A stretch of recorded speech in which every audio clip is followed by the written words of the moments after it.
November மாதம் 14ஆம் தேதிக்குரிய பரலோக மன்னா. அப்போஸ்தலர் 20ஆம் அதிகாரம் 28 முதல் 30 வசனங்கள். எச்சரிக்கையாயிருங்கள், நான் போன பின்பு மந்தையை தப்பவிடாத கொடிதான ஓநாய்கள் உங்களுக்குள்ளே வரும். உங்களில் சிலர் எழும்பி சீசர்களை தங்களிடத்தில் இழுத்துக் கொள்ளும்படி மாறுபாடானவைகளை போதிப்பார்கள். வசனத்திற்குரிய விளக்கம். தேவனுடைய ஆலயத்தின் கற்கள் என்பதை நிரூபிக்க சீசர்களுக்கு பல பரீட்சைகள், பாடுகளின் மூலம் அவசியமானது.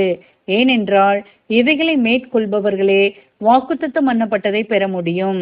கிறிஸ்துவுடன் ஆட்சி செய்ய விரும்புவோர் தாங்கள் அதற்கு தகுதி உள்ளவர் என்பது முதலாவது நிரூபிக்கப்பட வேண்டும்.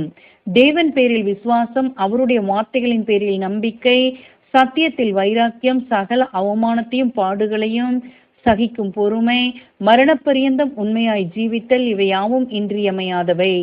இப்படிப்பட்டவர்களுக்கே 91ஆம் சங்கீதத்தில் ஆறுதலான ஆசீர்வாதங்கள் கூறப்பட்டு இருக்கின்றன. ஆமென்.